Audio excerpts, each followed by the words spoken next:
Hello, my name is Sharon Hurst and I'd like to welcome you to the very first episode of Sharon Talks Art. Welcome to the studio, it's lovely to have you here. I hope that we will have many more sessions together like this where you will come into my space and join me and we can talk about all things that relate to art. I've got great plans for this. I have a book full of ideas, my magic notebook, and I hope that some of those ideas might be magic for you and you might find them interesting. I'm going to do a regular piece. I think at the moment that it's probably going to be fortnightly-ish, depends on how much I can squeeze in. And I want to explore all sorts of things, everything to do with art. I want to be thinking about interviews. I want to interview some of the arty friends that I have. I'm going to go and knock on their doors and ask them. And I want to deal with new products that I'm buying and I'm using and what I think of them. I want to look at the artwork that I'm currently creating, invite you in to come and have a look at that and see what you think. You, if you know me, will be aware that I enjoy travelling. I love to travel. I go about a lot as a demonstrator, and as a consequence I'm always in lots of different interesting, beautiful cities, towns, countryside, and wherever I can I like to find interesting little bits and pieces and places to visit. And when I do that I usually take a little travel video. I'd like to include those if you'll bear with me. And of course I love history, and history is the one thing that pulls my work together. I always have enjoyed it, and I enjoy visiting historical sites, discovering the history and then using either the buildings or the people in my artwork. And we'll see more of that as we go along. So again, these kind of travelogues and interesting bits and pieces I hope will appeal to you. Now I'm going to cover a huge area. Music, because I'm inspired by it and by the lyrics, and books, the books I read and the images that they conjure up, and of course films. My goodness, who can't think about the films that we watch and the inspiration as artists that we receive from that. So we'll be talking about all of that as time goes by. Now, how about thinking along the lines of plants? I love my garden, mad for my garden. And my family will know very often that when I come home from a demo, I've been working away. First thing I do, walk through the front door and kiss everybody. Hello, I'm back. Cuddle a cat. And then I walk straight through the house, straight out into the back garden, so that I can walk around my plants, see how things have progressed, what's happening, what's new, and to walk into the greenhouse. Now therein lies another story. I have a greenhouse. I've just ordered another one. I want a bigger one. This is going to be my project for the future. And I collect strange plants. And if you know me well, you'll know that these plants are called my weirdos. And I absolutely love pulling those into paintings as well. The shapes, the forms, the strange ways they grow, carnivorous plants. Really beautiful colours, gorgeous things. And so these are going to go into the new Weirdo Palace when it arrives. So I hope that you'll join me for the installation of that and to see how the plants progress and what's new and what comes in. Maybe you'd like to have a go at painting them as well. We'll do it together. So you see, talking about doing that together, I also want to include some demos here. So between us, we'll be sitting down and I will do some little demos for you and then you can have a go. I'm hoping that you will be sending me some of your work so that I can have a look, and I'd be very glad to feature it here so that other people could have a peek and a look. And maybe if you want it discussed or you want a kind criticism of it, we can do some of that as well. But all sorts of ideas, they're just bursting out of me. I want to do all of this. For instance, the jewellery I'm wearing today, this is from an artist called Sheila Fleet in the Orkneys. Bought this in the Orkneys, and she sits up there and she designs all this beautiful jewellery, and it's created around the area that she lives in. So hopefully next time I go back up there, I'm hoping I might be able to collar her and interview her for you. All these ideas, and we're going to start right here with Sharon Talks Art. So shall we start at the very beginning? As somebody said before me, it's a very good place to start. Let's go right back to the 1970s. I was a child of the 1970s. I was a teenager, and these were my informative years at school. And it was actually a very, very exciting time to be around and to be involved in anything artistic. If you think about the colours, the new freedoms that people had discovered, and the clothing and the hair and the beads and the music, and it was all just magical to me. I used to go home from school and my mum would be in a right pickle in the kitchen. Oh, I can't tell you. She used to clear off the kitchen table, and she was into oil paints in those days, because bear in mind acrylics had only just really hit the market commercially, so people weren't really painting yet in acrylics. And my mum was oil, and it was everywhere. I used to go home and she'd got all her easel out on the kitchen table, all the paints out. Used to love working with a palette knife. Nancy Kaminsky comes to mind. I think that she was the lady that inspired my mum on the telly. One of the first kind of arty programmes, really, the how-to programmes, Nancy Kaminsky. And my mum would be there with the book and the artwork, and she'd find photographs that she'd found in magazines, and she'd be there painting away. And I can remember the most beautiful artwork. It was gorgeous. Autumnal colours, trees, and the rocks and mountains out in Death Valley. This was the kind of thing my mum used to enjoy painting. And consequently, supper was always sort of around the artwork. So it was that smell in the house of the linseed oil and the oil paints. Loved it. And of course, very little exists today, because all the friends and neighbours would come in and say, "Oh Mary, that's lovely." And of course my mum would just say, "Oh, we'll have it." And consequently I don't have very many left. I have a few, and I will show them here.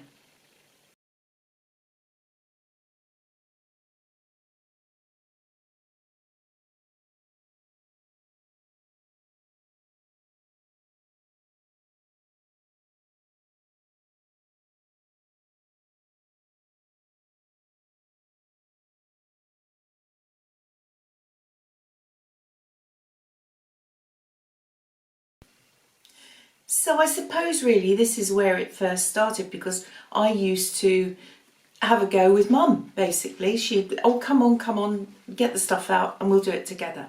And the first thing we ever did together was a vase with sunflowers in it. I think somebody else did that, didn't they? So that was our start. Well, at school I loved it, and of course I just wanted to paint. And art lessons, we didn't really have that many, but it was a good double session that we used to have. Had a nice art room at school, 3 rooms away from the main school, so that was lovely, because it meant that you could walk away from all the things that were school and teaching and serious stuff, and walk down across the grass and go into the art block and get stuck in there. Now I had a really, really clever art teacher.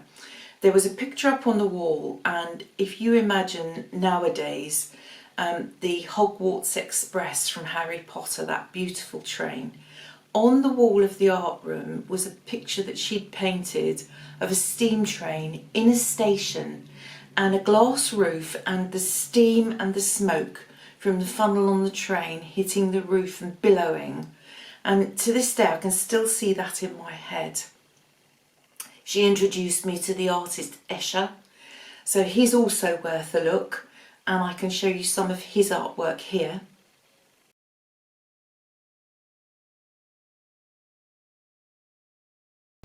I loved the way that he could curve things around and play with perspective. It was quite mind-bending. Really, really enjoyed all of that. And because I was reading some interesting books at the time, Lord of the Rings for instance, oh my goodness, I just fell in love with the Rohirrim, the horse lords, those gorgeous men with their leather and their fur and their long hair and the braids and the horses. And Tolkien describes them charging across the plains with their manes and their hair flying. And that did it for me really, because again, 1970s, the chaps in the main used to wear longer hair. In fact, that was quite amusing because the lads in my school weren't allowed to have long hair. Headmaster used to go around with a pudding basin and cut their hair if it was too long, if it touched their collar. So the lads at school used to wear wigs. And as we walked out of school in the evening or late afternoon and walked out of school, all the boys used to pull their wigs off and shake their hair out and do this. And us girls walking behind, we used to think it was so lovely to watch all these lovely locks flowing. So you see, this is where it all comes from, all that madness and the fun of it all. Well, really, I enjoyed my artwork. I always used to paint things differently. I was a bit left field, and my art teacher used to get quite frustrated with me. I can remember her saying to me once, "Why on earth can you not just paint a normal tree?" Well, what's normal? Why can't you paint a normal tree? All I wanted to paint was a tree, but for me, a tree was something that was flowing and gorgeous and interesting, like a willow tree that moved, that swayed and was interesting. And she just wanted me to do a nice, sturdier oak tree. Oh. Anyway, that's another story. So we clashed a little bit, politely, because in those days you didn't answer back, did you? And you didn't have views of your own. You weren't really allowed to. But O-level time came along. Okay. And the subject was, not bad, the school grounds from a bird's eye view. What? I mean, what sort of subject is that? So I had school friends thinking about looking from above, up there, people looking from below, like this, people thinking about honing in on things or one subject. And I thought to myself, all right, birds, what do birds do? Sitting there in the art room, we had chain link fence, the stuff that's covered in green plastic, you know, that kind of chain link fence. And I'm sitting there and I'm watching the birds, the sparrows, hop onto it and then hop off. And I'm thinking, bird's eye view. Right, chain link fence. So I painted this big picture, A1 size, the whole board behind me, A1 size of the chain link fence. And went into it so that each link was kind of this size, large. Here it is. Well, end of term arrived, and as much as I really, really enjoyed art, I have to say I was somewhat jaundiced, because in those days, I know when God was a boy and Granny wore nappies, I know, we used to work with block paint, big round blocks, and we used to work with the brushes that we were using for fine artwork. Watercolour artwork were bristle brushes, things that nowadays we'd be using for acrylics and oil. So none of the fine, beautiful brushes that we have available to us nowadays as artists. And having this issue with my art teacher, I was quite jaundiced about the whole thing. People were leaving at the end of term and they were carrying their artwork home with them, portfolios. I knew I wasn't going back, made the decision to go to college and study languages instead. And people were carrying their artwork home from school, and my O-level work had gone missing. It was missing. And I was absolutely gutted, because really for the very first time this was a piece of work that we spent 6 hours on and I didn't have it. And I went home and I can't tell you how miserable I was. I still have that feeling. And then in the summer holidays, a friend turned up and said, "Did you know that your piece of work is actually up in an exhibition in town and it has somebody else's name on it. And I was dumbstruck. And I think that was probably the very first time at, how old would I have been, 16, 17, 17, I felt absolutely betrayed by an adult. And my artwork was there in this exhibition. And I went and found the local neighbourhood bad boy, you know, the sort of boy that daddies really don't want their girls to have anything to do with. And at that stage I was working in a boutique on a Saturday, £3 a day I earned, and I gave him a fiver and he trotted along to this exhibition and stole my artwork from the wall. And so I do have it, and I do have it here, and that's why you were able to see it today. But what a story. So consequently, I left art alone for a very long time. And that's a story for another day, and we'll continue it next time. But for now, let's crack on with some of the other projects that we're going to do today. All right.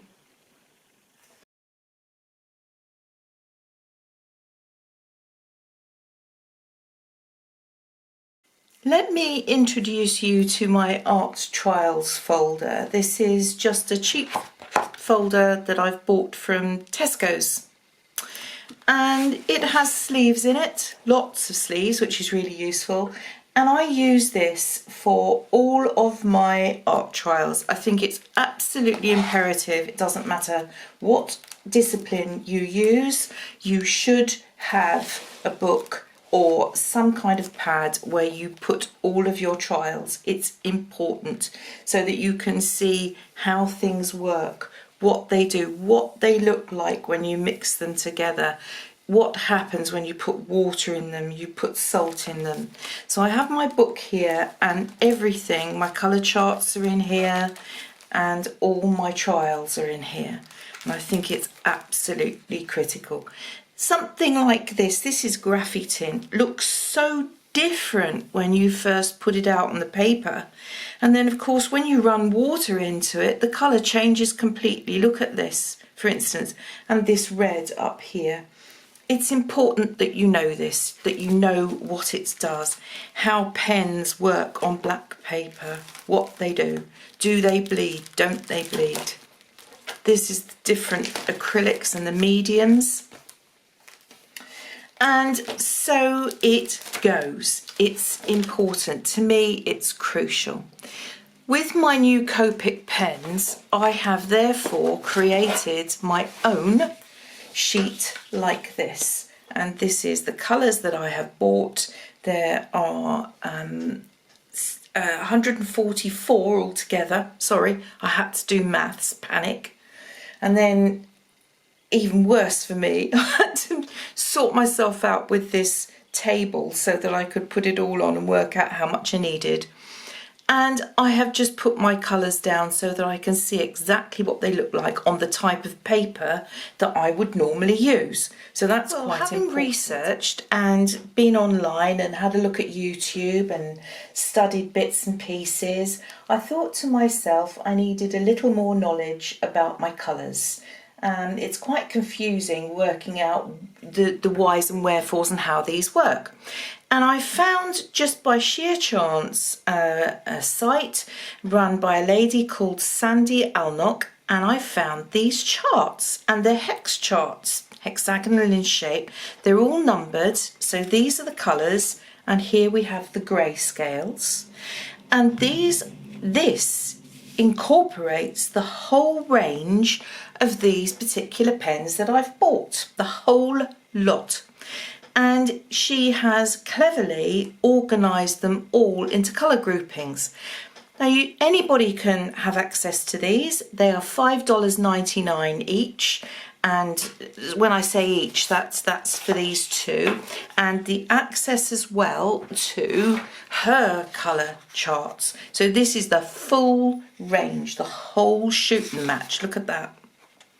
So we've got these, and it means that you can colour in your colours and know what you've got and what you're missing. And when you compare that to yours to hers, then you can work out what you want to top up with. So if I take one of my pens, here's the number on the side, RV000. So we've got to find that on here.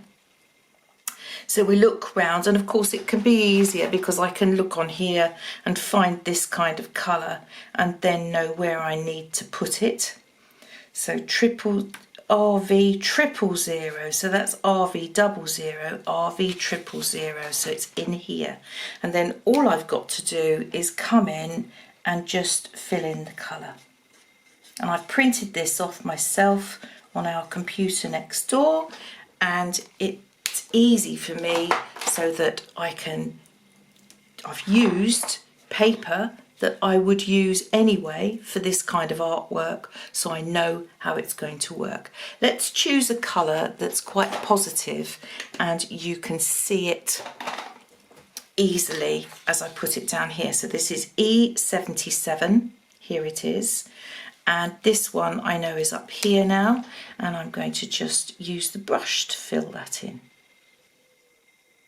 And I'm going to take my time patiently to come around my chart and fill all of my colours in, and I will get back to you when I've done that.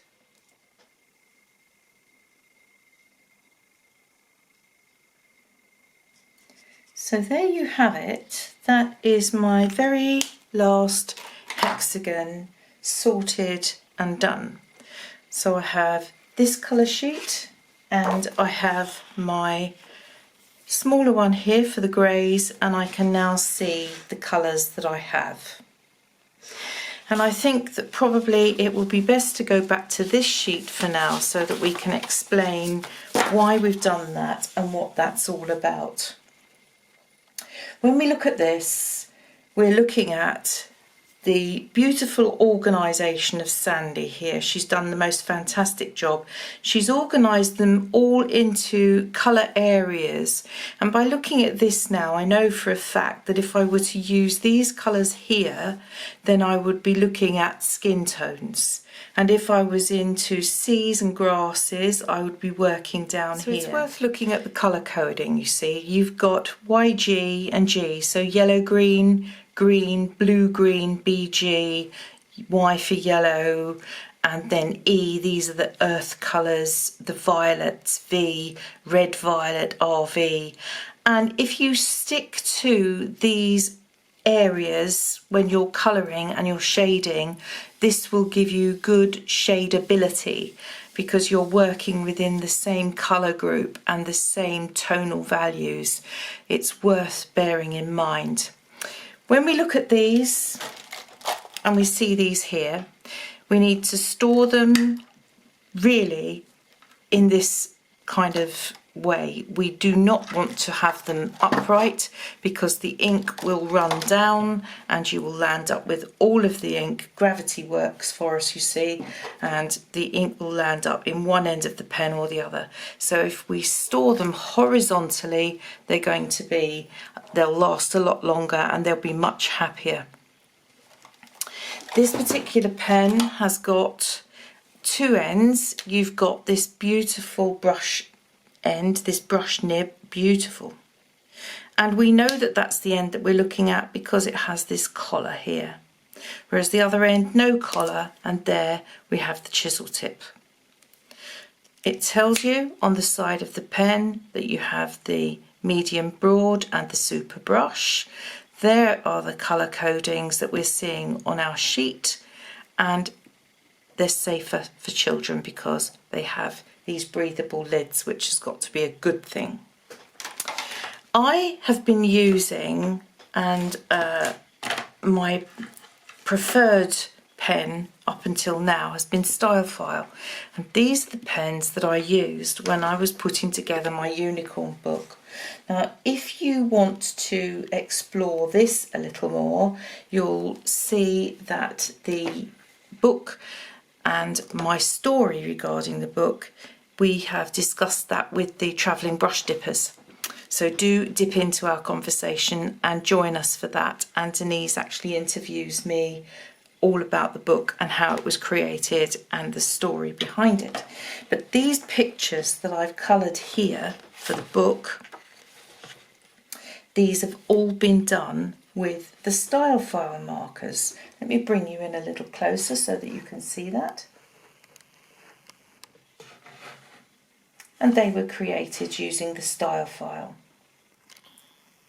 This was the pen that I had at the time. And they're here, they're chunkier, they're a bit chunkier than the Chow, but you have the big nib one end, and the other end we have the fine point. All very useful and lovely, but no brush. What I do like about this is the fact that you do have a number and you have the colour on the end. So what I did was I trundled away and I went and bought one of the brushes. And this is a chisel tip. And then you have the brush on the other end. But having said that, the brush isn't as lush as the brush on here. So now we can compare and you can see the difference. Much longer. It's a softer brush and it means that it will move a little more. Let me show you what I mean. I have a scrap piece of paper here, and again I want to bring you in tight so that you can see what I'm up to. And if I use my style file and I go for the brush, I've got a certain amount of movement. It goes to a beautiful fine point. Real control there. But it's not as soft and as gorgeously manoeuvrable as this one. This feels as though it has a lot more ink in it, and I can still bring that to a very fine point. Perhaps not as fine as this one, but the saturation on the paper, this is a far superior implement, I have to say. And I feel that I have more manoeuvrability with that brush. I don't feel that it will skip as much as the grey one will. Both of them are brand new, incidentally, so this is the flow of the ink onto the paper. So we have style file and we have the Chow. Both of them have got the little nubbin here on the lids, and that's designed to stop them rolling. So they'll only roll so far. Bear in mind, people, I am definitely on a slope here. And the reason why I've changed my plans with these pens and why I've altered what I do and what I'm buying, these started to run out on me and I had to start replacing them. I needed to buy new pens, and they're about £3 and something each. And I was discovering that I had to buy new pens. They're German, and where you buy them, you can actually replace all of the nibs and you can actually refill them.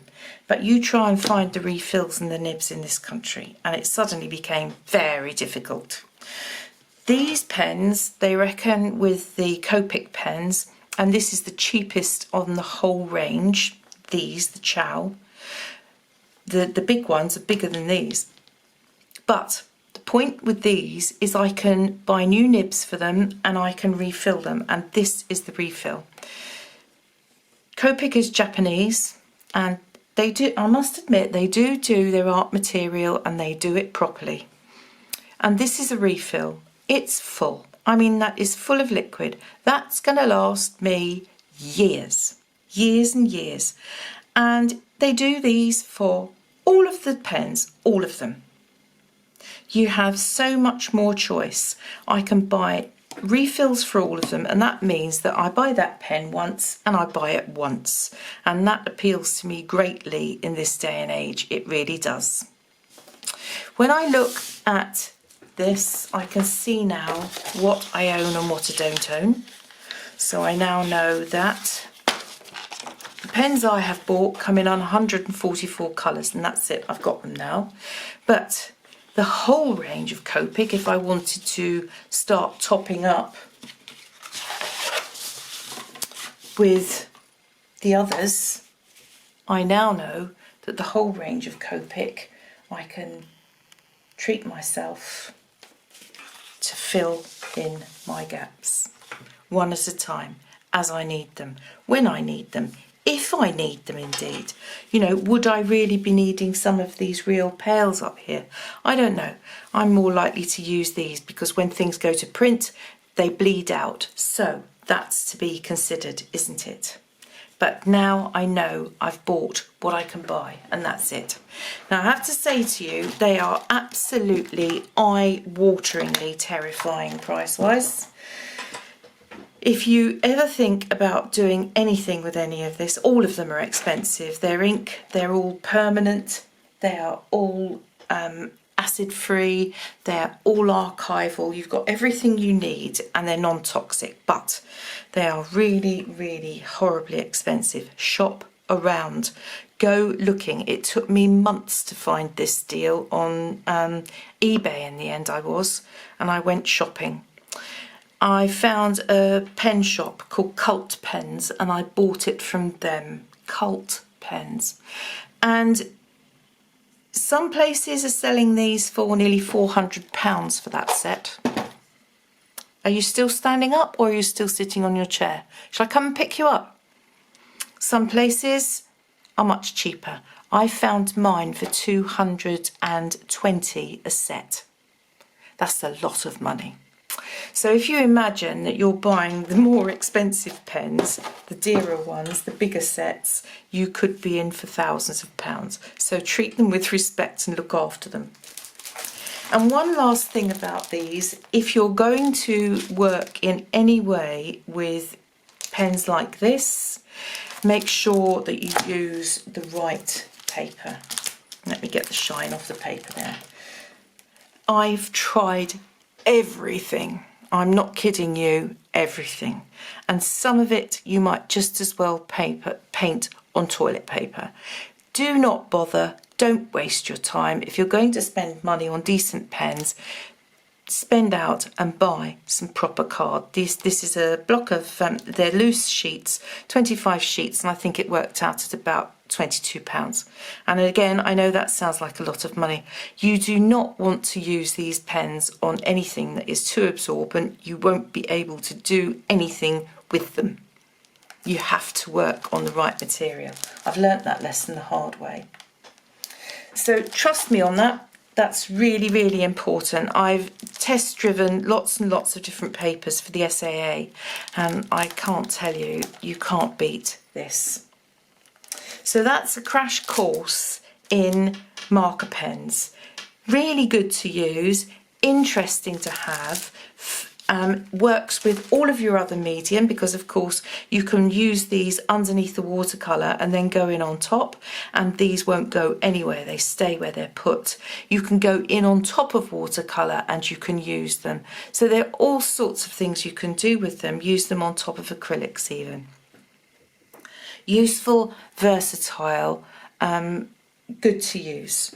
So there you go everybody, that's Copic pens. Let's get down to it and see what these little treasures can do, shall we? The blending technique is really quite simple, and that's all I want to show you today, just to give you an idea of how the system works. And we'll do a nice shaded strip to start with, and I'm just going to use 3 colours, that's all. Of course you can use more once you have the know-how and you've got the technique under your belt, but basically you need 3 different tones of colour, and I'm going to go for a light, a medium and a dark. It's as simple as that. So whatever you use, and I'm going to use the brush end. I know this is the brush because it has this little collar and the other end doesn't. And it's as simple as popping your colour down. And again, you can see how beautifully this paper takes the colour. You don't land up with stripes in it. When it dries clear, you know, nice and flat. And then we take the next colour along the line, which is going to be this gorgeous golden yellow. And what we do here on the blend line is we go back in with the lighter colour and we go over like that. And then you might want to add a little bit more of the darker colour to enrich. And then we go back to the light and we soften. And you should be able to get a lovely smooth blend. Come into the darker orange.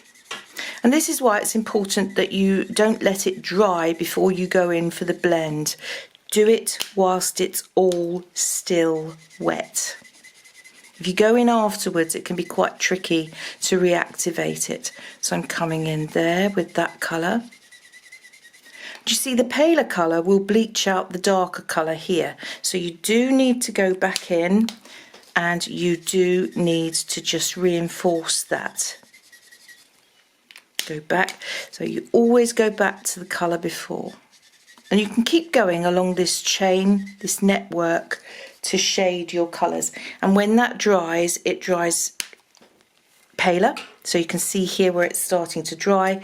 It dries paler, and that will be a nice, flat, smooth, even finish. So that's the yellows and the golds and the oranges. If we go into this circle here, here are my three colours. Let's just make sure, show you what we've got here. We have one.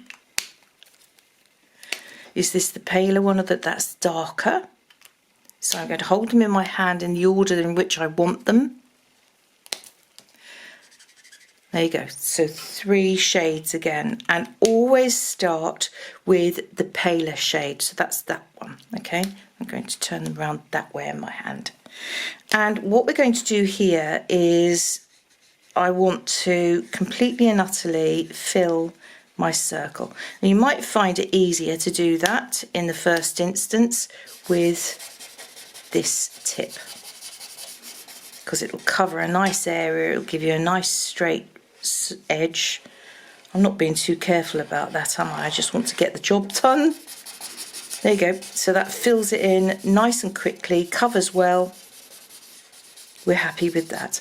And then I want to go in with the next colour, which is this. And now I will use the brush.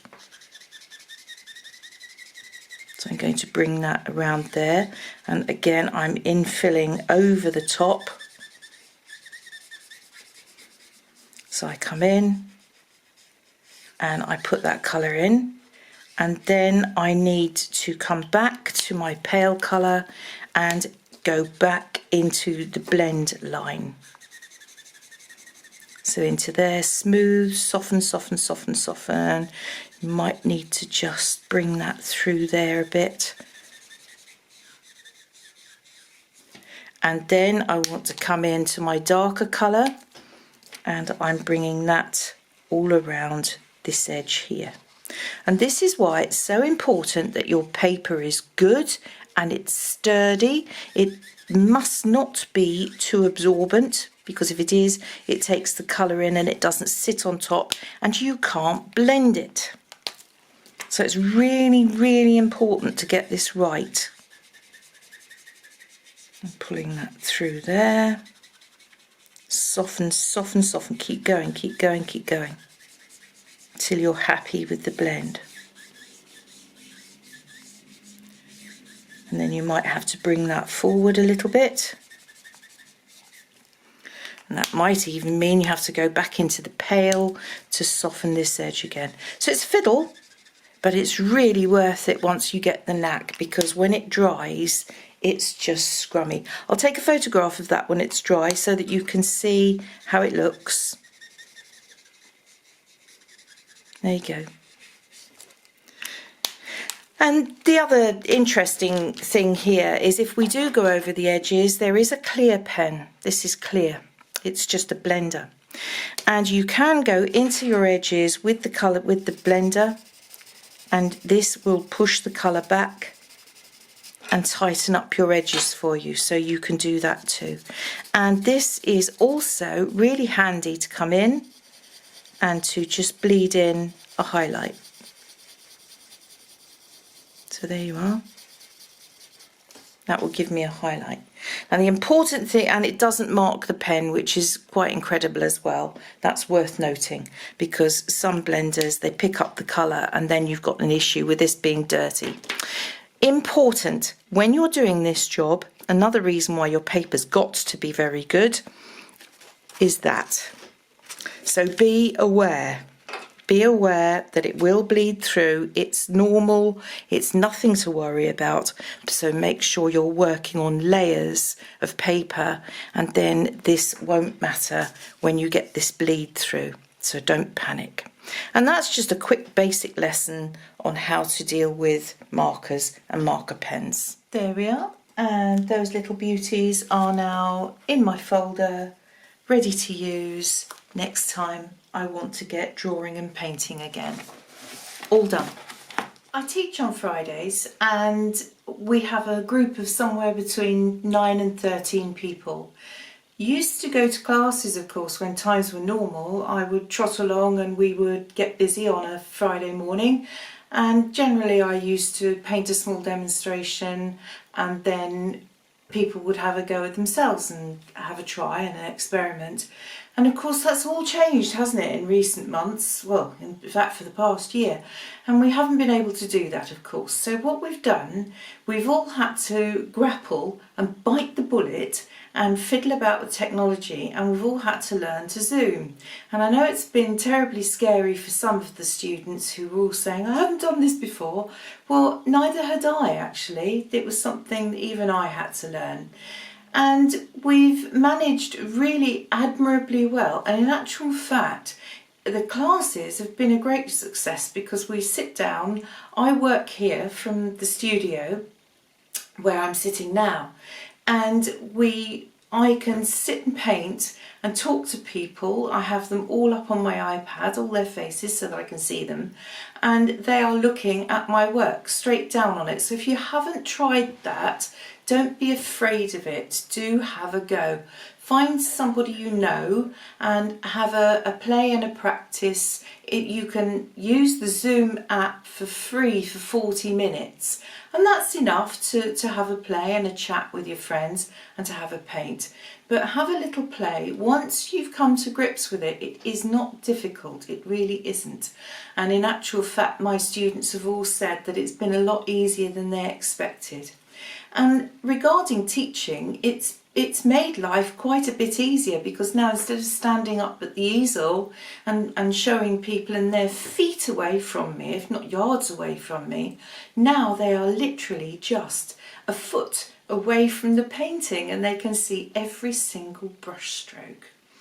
We've had some real good fun with this, and in actual fact we're thinking that later on, when things do return to normal, I might even take the setup that I'm using now and I will be able to take that to class, and I would be able to sit at the front of the class and I could still Zoom within the class.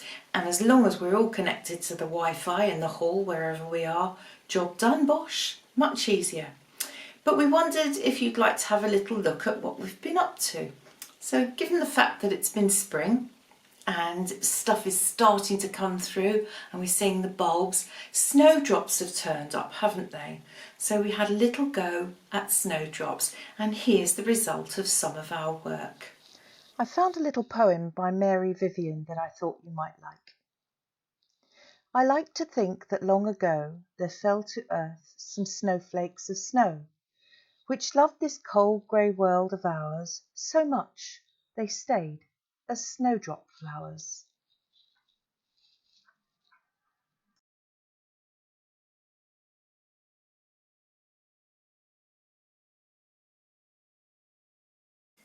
All ready to go here. Let's have a closer look now at our Cascade Green. Here it is, and it's a Daniel Smith watercolour. I have to say I am totally and utterly in love with this colour at the moment. I think that it is scrumptious. It is unpredictable, but it's predictable in its unpredictability. And I'll explain what I mean about that in just a moment. Let's just have a little look first at the colour itself. When we turn it over, here we have the pigments and they're numbered, and each number is its own pigment.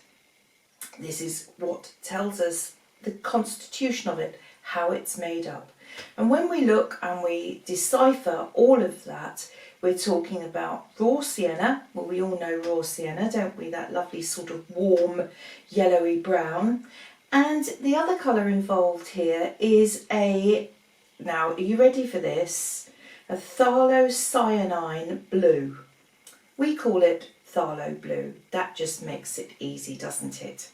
So when we take our colour, it does the most incredible thing. This is it here, ready and waiting in the palette.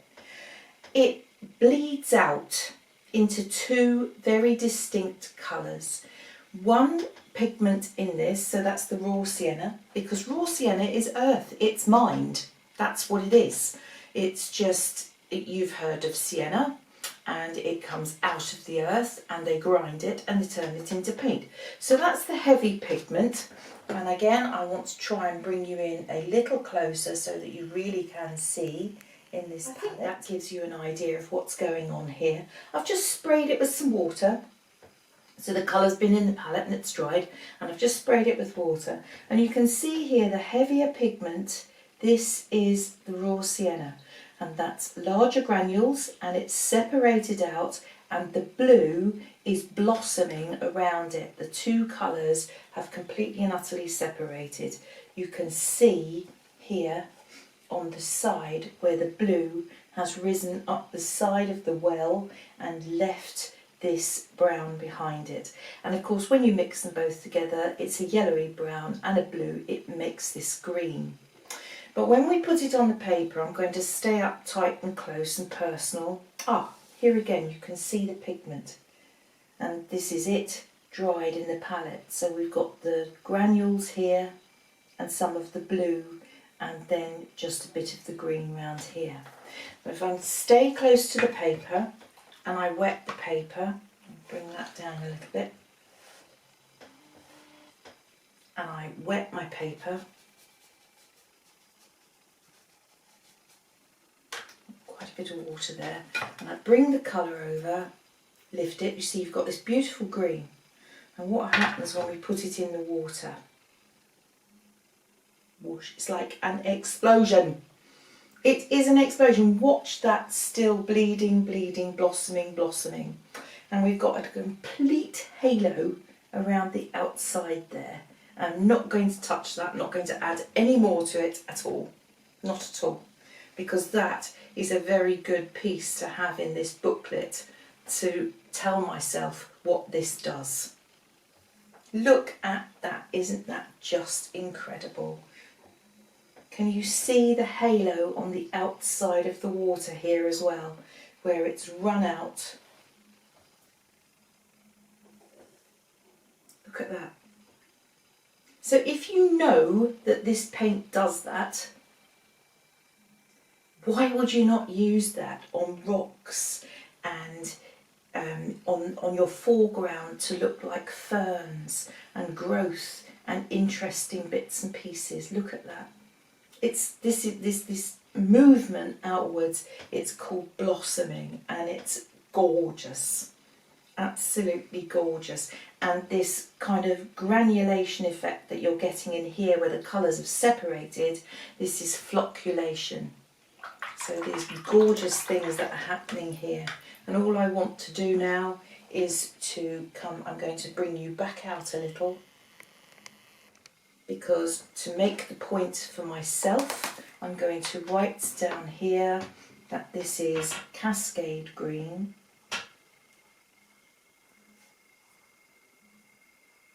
And down here I'm going to put raw sienna plus this is what makes the paint what it is, and phthalo. Now this is fun. P-H-T-A-L-O blue. There you go. So that's in my book. It's there to stay, and now I know that when I'm thinking about using this colour again, I can refer back to that and see exactly what it does. I'd love to see that on Yupo paper. Maybe one day we'll have a little play with that, shall we? There you go, everyone. Cascade Green. That's our featured paint of the day. This painting of Roseberry Willow Herb demonstrates the effect perfectly. I've used it in the background. And when we look more closely, we can see how the paints have separated and divided.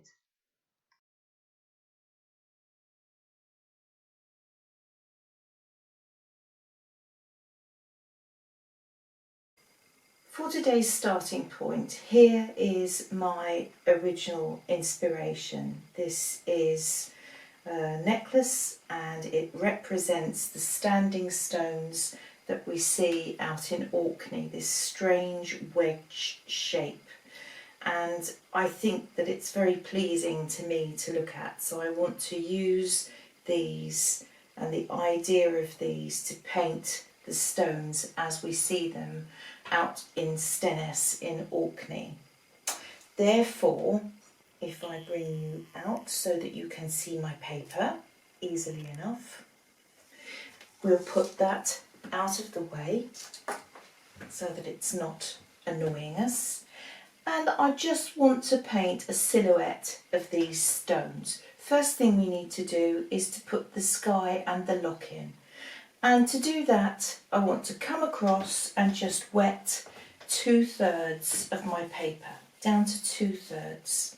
And as usual, I see that I have mixed media because I have cat fur in there already. They get everywhere. Okay, I'm going to just use colours that I have in my palette. Nothing exotic, nothing amazing, just want to use what I have.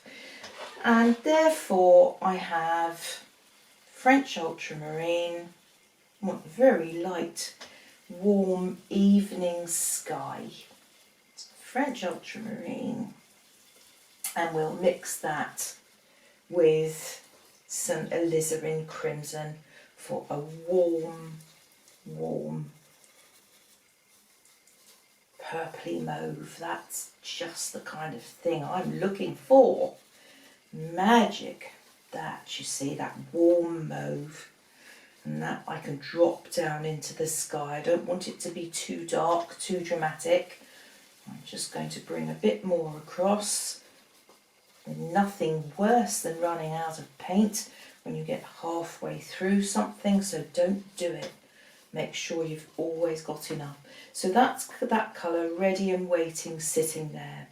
In the bottom of the sky, I want to use Naples yellow and a touch of cadmium yellow. So they're over here, and maybe I will use a little bit of the alizarin crimson to warm the cadmium up and make it an orange, but I'll mix that on the paper. Therefore,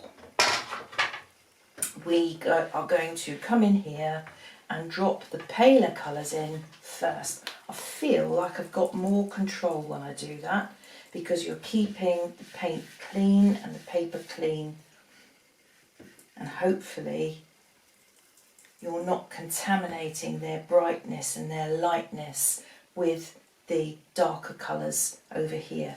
I want to drop some of that into the sky up there, and then just with a wipe on my cloth, let's bring that a little bit closer so you can see, I want to add, this is the cadmium yellow, so it's brighter yellow, so the sun's going to be down here somewhere. Stripes, okay, just stripes. Bit over here. I'm not actually cleaning the brush between swipes. If I have too much paint on there, I'm just wiping it on my cloth.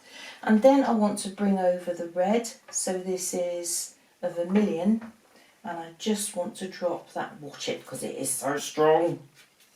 So just in a few little places. So strong, that colour. Okay, I just want that in there. This is going to be the lock down here, so I'm going to get rid of that drip line first. And now we're going to bring in our lovely purple that we had. And I want it dark in the corners. I'm just going to pull it across my sky like that. Introduce a little bit of it down through here. When you've got blobby bits like that, dry on your cloth, don't wash it, and then come in and pull them back. Don't keep pulling them out, pull them back into the picture.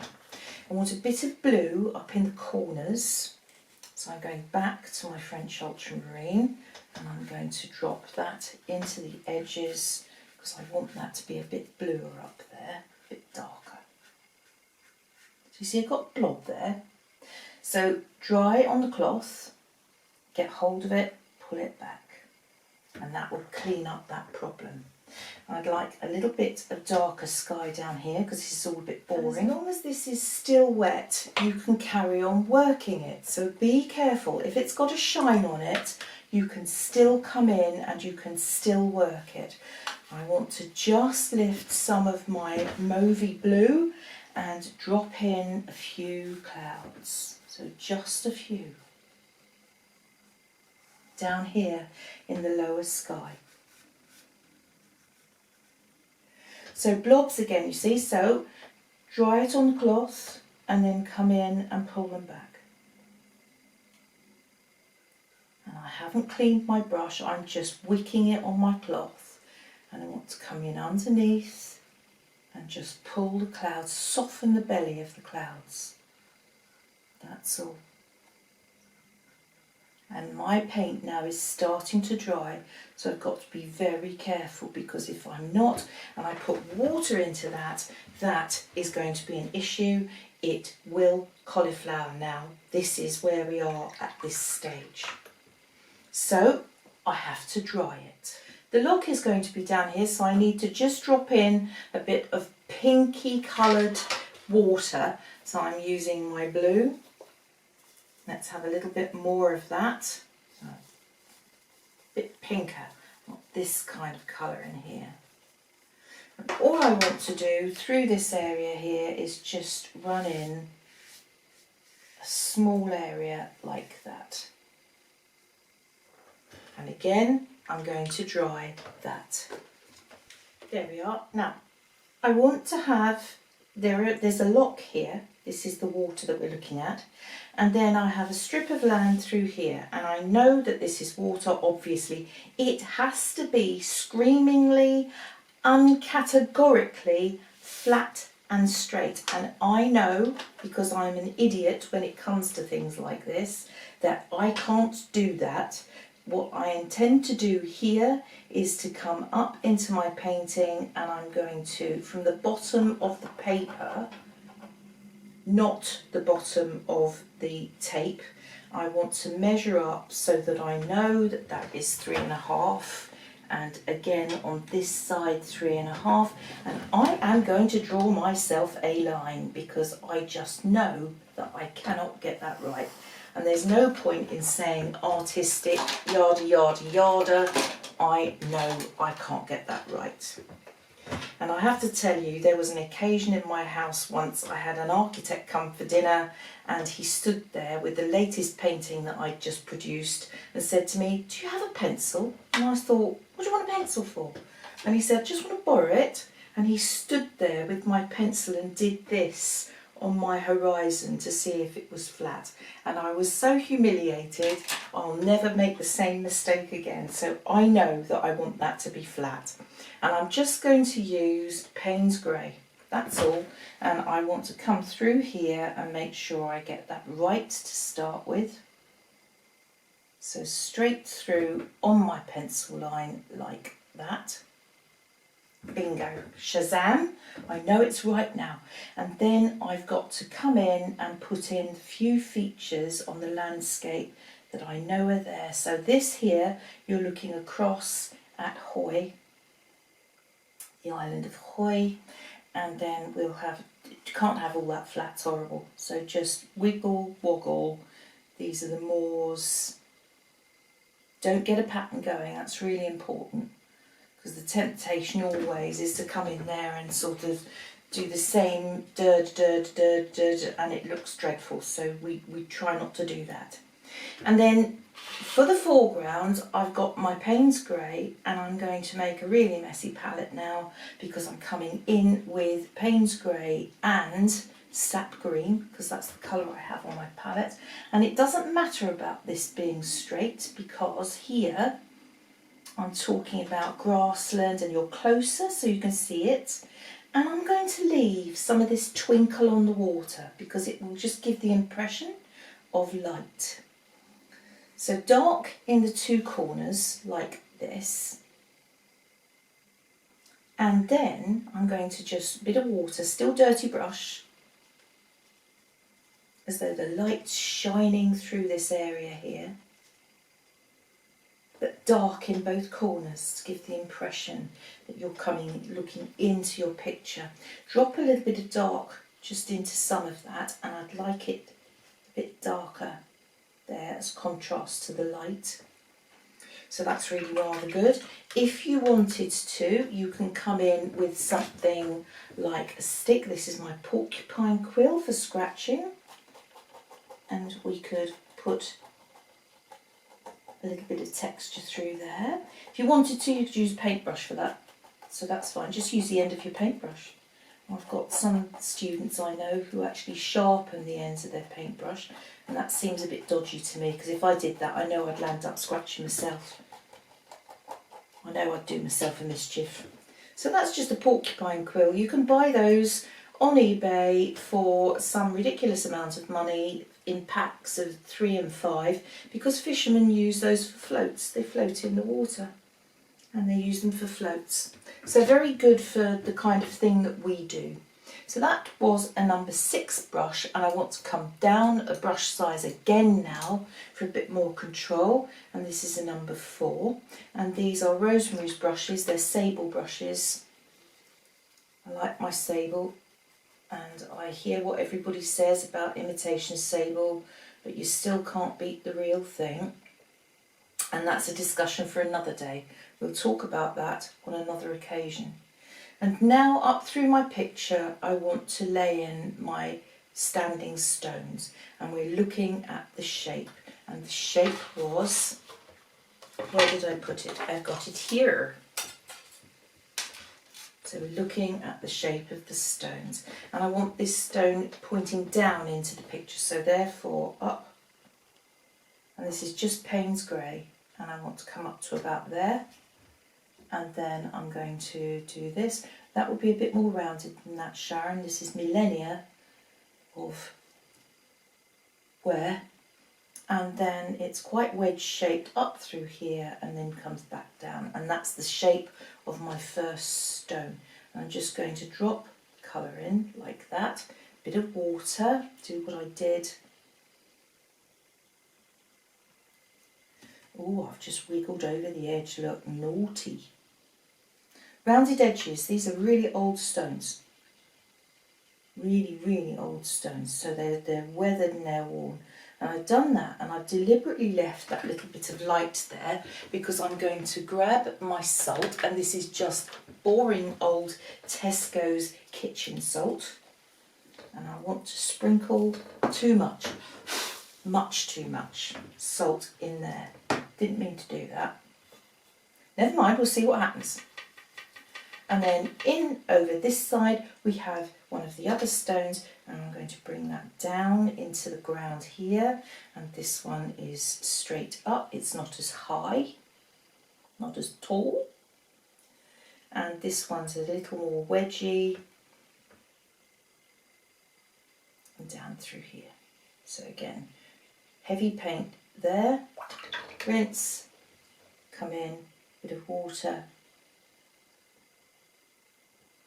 to do that, and then I'm going to get the salt right this time.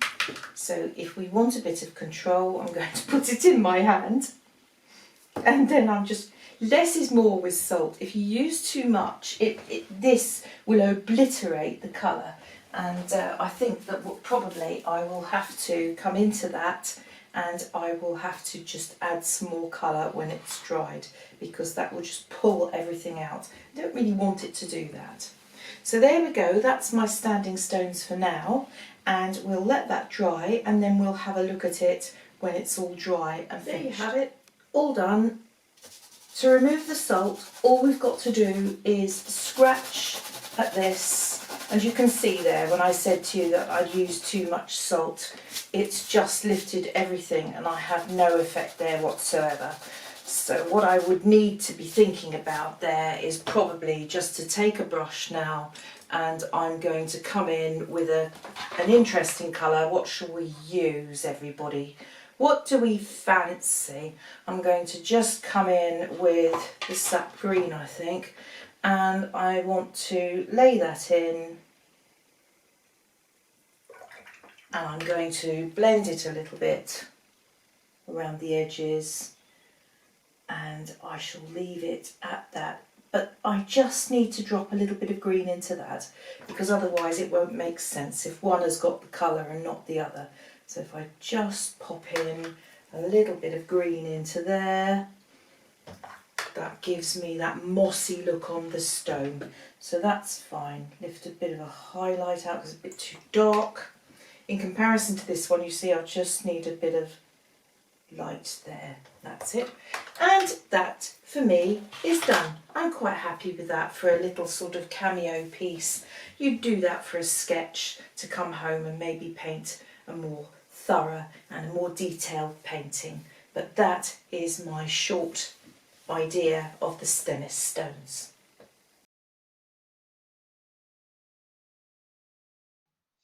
And finally, by sheer chance, whilst I've been working on this episode, talking about Orkney and all things magical, I've been rereading this set of books. I last read them when I was 15 years old and was absolutely blown away by the magic of it all, the excitement and the magic. But here we have Mary Stuart. It's the story of Merlin as a young boy, and then him meeting Arthur and him becoming Arthur's seer and magician. And the whole set of books is absolutely enchanting. I loved it all. And in one of them, Merlin actually describes arriving in Orkney. Orkney was the stronghold of King Lot and Morgause, and he was the king up there, and Merlin had gone to visit. And lo and behold, he describes walking along the Stennis Loch and seeing these stones for the first time, and the excitement of it all. And it just blew me away. Do have a read if you fancy a good book.